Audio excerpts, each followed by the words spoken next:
If you guys have been on the study side of YouTube lately, you guys have probably gotten the advice to study actively too.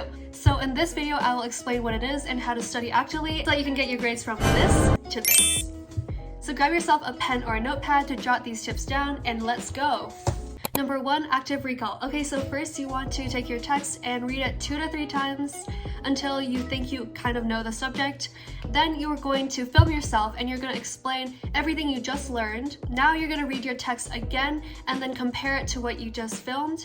And you're going to highlight everything you forgot or that you didn't explain well. And these are going to be your weaknesses because you just read your text like 2 to 3 times. And if you still don't know, then it's a very good thing to practice. So make sure to highlight that down, and that's what you're going to focus on for the rest of this video. Because you don't want to study the thing you know already, right? Alright, number 2, flashcards with a twist. Now that you know what to focus on, you can create questions for yourself that go with the answers. You can do this for any subject. For example, in biology, I had to memorize all parts of an animal cell, so I drew it and then numbered it off. Writing the question and the answer in different colors helped me a lot. Here's another example with chemistry notes. I would write in one color, what do you call the change from solid to liquid? And under it says fusion.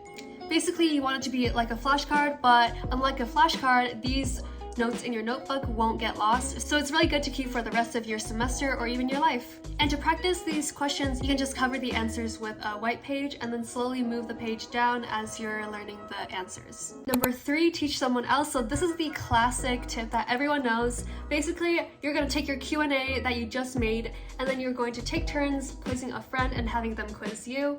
Remember to phrase it differently and mix up the way you ask the question so that you can get a deeper understanding. And bonus points if your friend has no idea about the subject, so they can ask you questions and then you can explain it to them. I find that teaching really helps me to learn because you have to rephrase things. You can't just say the way that the teacher taught you because your friend won't understand that. So then you have to explain it in the easiest way possible, which is also the best way to study.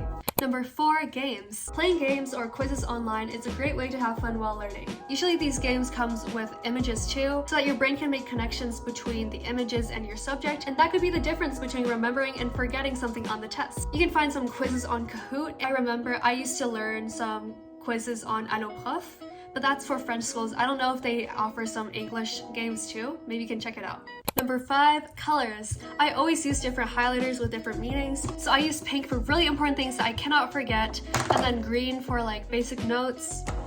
I use orange for things that I don't really understand yet, and then blue for to-do. For example, if I have to practice this number, I'll just highlight it with blue.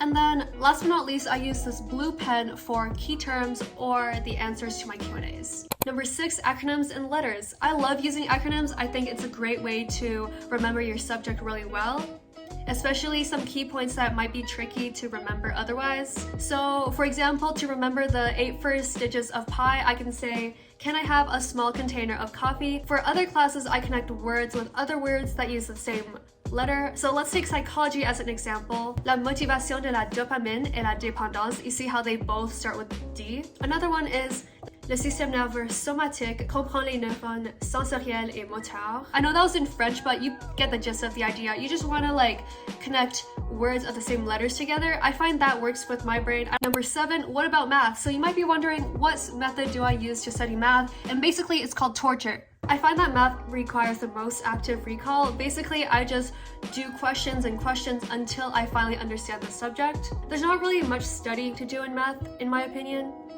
But I use an ugly highlighter to mark all the problems that I got wrong or I don't understand, so I focus on those. And I personally like to have another notebook of all the questions that I got wrong so I can satisfy and cross them off when I finish them. I hope these tips inspired you to study actively. I recently started studying actively and it's been a game changer. To help others, you can leave some of your own tips in the comments down below. Have a good day. Bye!